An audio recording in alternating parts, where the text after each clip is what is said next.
So Kurt, not one ball bowlers yet. And Google have it that Australia has 70% chance of winning. To we Google, we Google know about cricket, man. Kurt, I don't know, them algorithms tend to be right along certain lines, so who knows? Snatching defeat from the jaws of victory is what Google's saying. Welcome, Sports Nation, to Sports DTM, the sports channel where we call sports down the middle. You can expect the latest in sports news, views, and reviews from our resident analysts. No sports topic is too controversial, and no team or player is above criticism. So just smash that subscribe button and ring that notification bell to make sure you don't miss out on our balanced offering of riveting sports content. And don't forget to like, share, and leave a comment below. Welcome to Sports DTM. Greetings, Sports DTM fans, and welcome to another episode of Sports Down the Middle, your channel of undiluted sports content. Raymond and I are here to talk about the upcoming T20 series between the West Indies and Australia in Australia. Raymond, how you feel? You good? Kurt, I tell you, almost leaning on Google's side. Maybe Google got wind of Hitmire not being there and Shamar Brooks probably not making it on time. But yeah, that's really tricky. But warm-up match. Let's see what happens. So, interesting stats on head-to-head. It might seem a little surprising, but West Indies and Australia have played 17 matches between them. West Indies leading 10-7. The West Indies won 10, Australia 7. And this is the history of T20 head-to-head matches between Australia and the West Indies.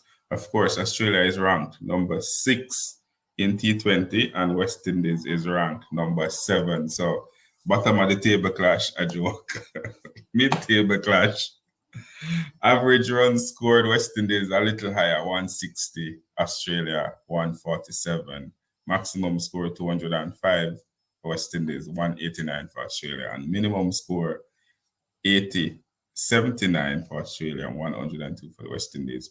Looking at this, Raymond, and then thinking about the last 5 matches that either teams play, West Indies, of course, I don't even want to tell you about losing on that side.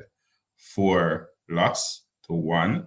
Australia not doing much better. They've won 2 and they've lost 3. So both teams are in a tight spot. They need to change those numbers around in this series heading into the World Cup. And what better place to start? 7th versus 8th place. But West Indies leading here on the stats. Yeah, 7 versus 6, you had said, right? Yeah. But Kurt, given what West Indies, some of these players have gone through, especially around the CPL, it's like a constant playing of cricket, and especially that format of the game. I'm just wondering if it is possible that they should, surprise Australia, and put up a really competitive score. I mean, if they beat Australia, it would be a surprise based on this stats. But can I share with you the team a little, and you can see a slight change from what we saw a week ago or yesterday. Shamar Brooks, who the highest score of 109 in CPL, he scored 220 something runs at an average of probably about 40. He played for Talawas and he lifted the CPL trophy. He has replaced Shemron Etmire, who was captain of the Amazon Warriors and had some family issues and unfortunately missed his flight after it was rescheduled. So Brooks is in for Etmire. We're happy that Brooks is in, and we're still seeing other names that probably should never be included in this Men in Maroon hashtag. But what are your thoughts on the team? Who you think should start, and so on. Okay, I always thought this was a balanced team. A lot of openers, a lot of openers on the team, and as such, you've seen a strong batting lineup with possibly a lot of what do you call it, combinations and partnership. You can almost expect that when you have this level of strength where batting is concerned. It's probably easier for me to tell you who will not start.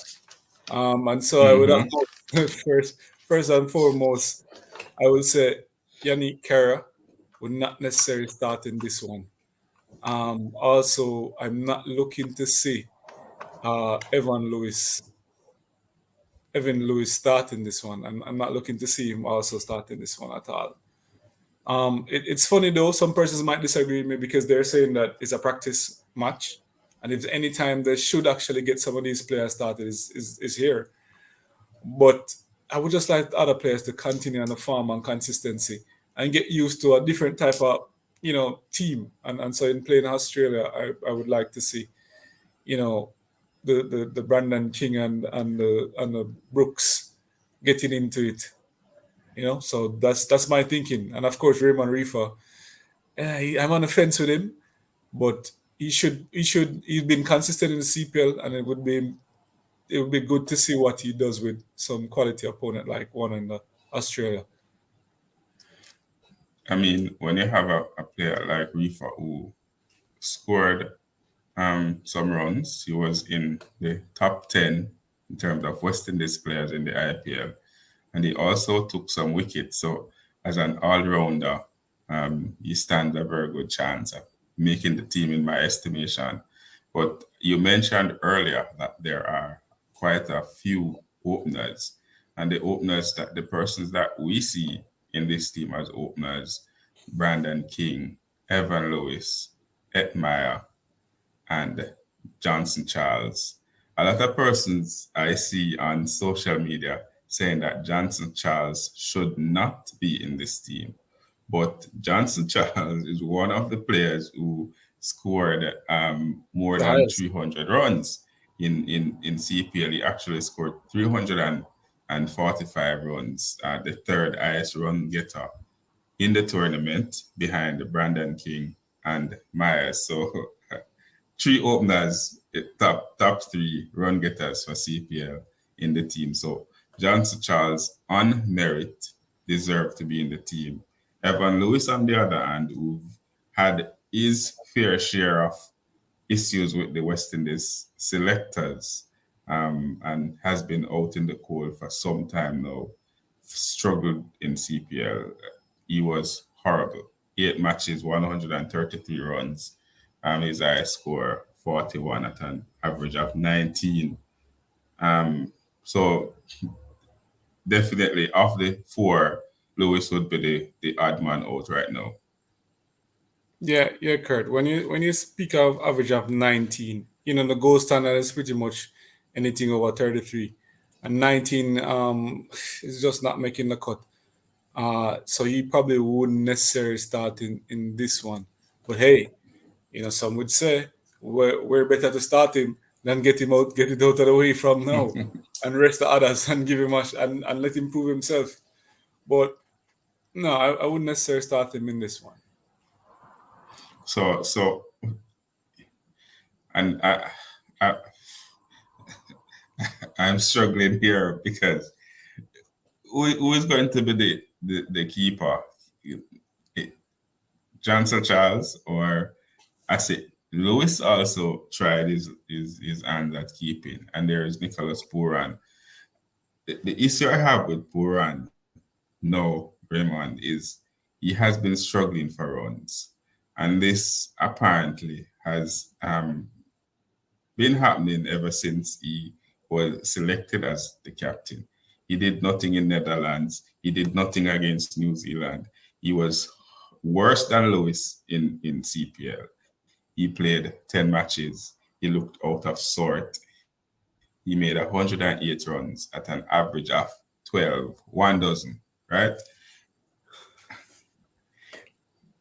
Puran desperately need a break right now. And the added responsibility of being the keeper and the captain, and then to carry the bulk of the batting seems a little too much right now for him.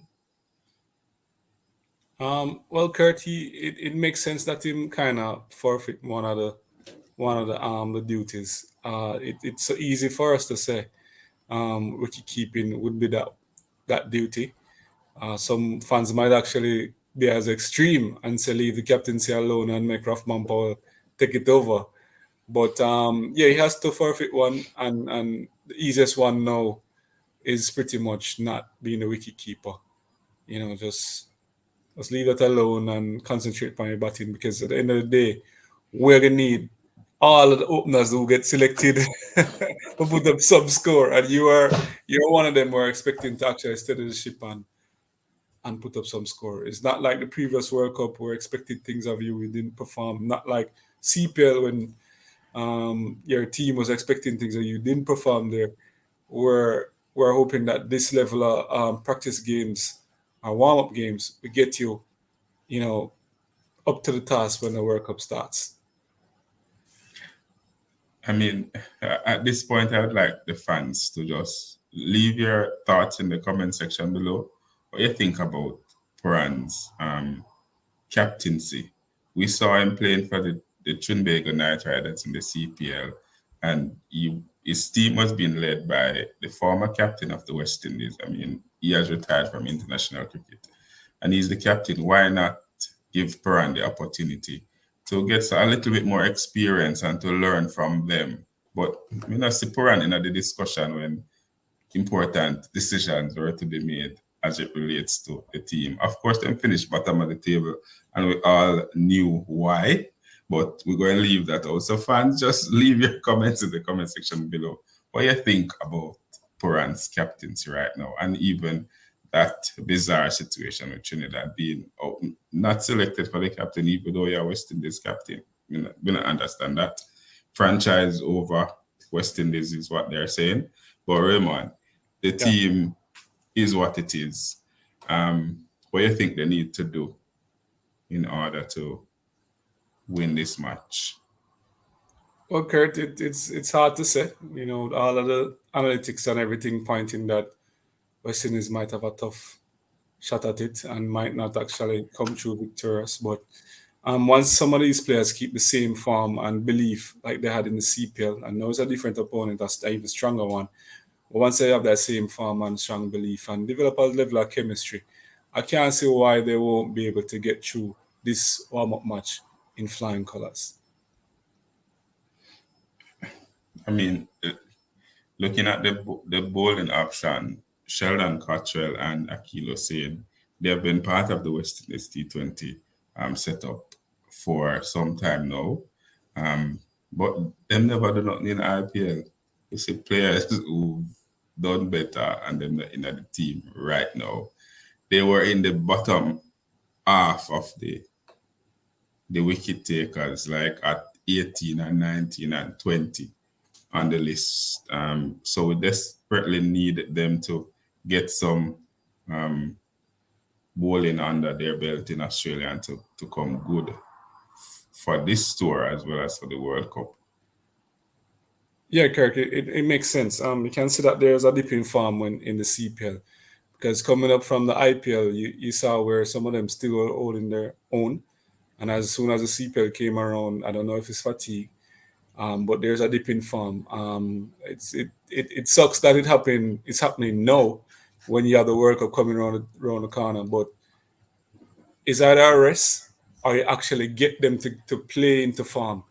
And so I would actually have them play in this game, and so that could help them play into form and actually pull through when the World Cup comes around. Right, and I know we spoke about two players who we don't think should start in this first match. Carrara was one of them, and Lewis was the other. But who are the other two players who should be resting for this first match? Okay, I can't help but to rest somebody like Jason Holder. I will probably rest him. I always put him to to rest for sure. Jason Wood is one of them I'll always rest. And the other player, so it's 4 people are resting. So you've just, well, Carrara now rest. Carrara just not in the team. But Yeah. So you're looking upon Jason Wood, Carrara, Evan Lewis. Of course, the next one now is really tricky, but I might actually consider Akil Hossein. He's having a wonderful season in a sense, and to the business end now, you have to use him sparingly, so he'll be fresh when the World Cup comes around.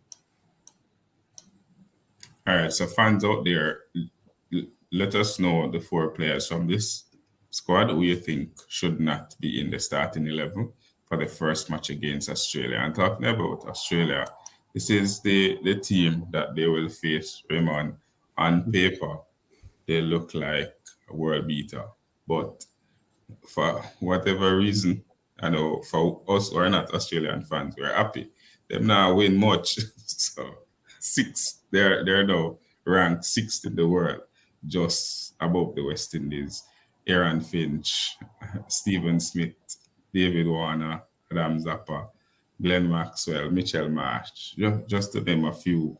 I mean, who you think will be the game changer for them against the West Indies?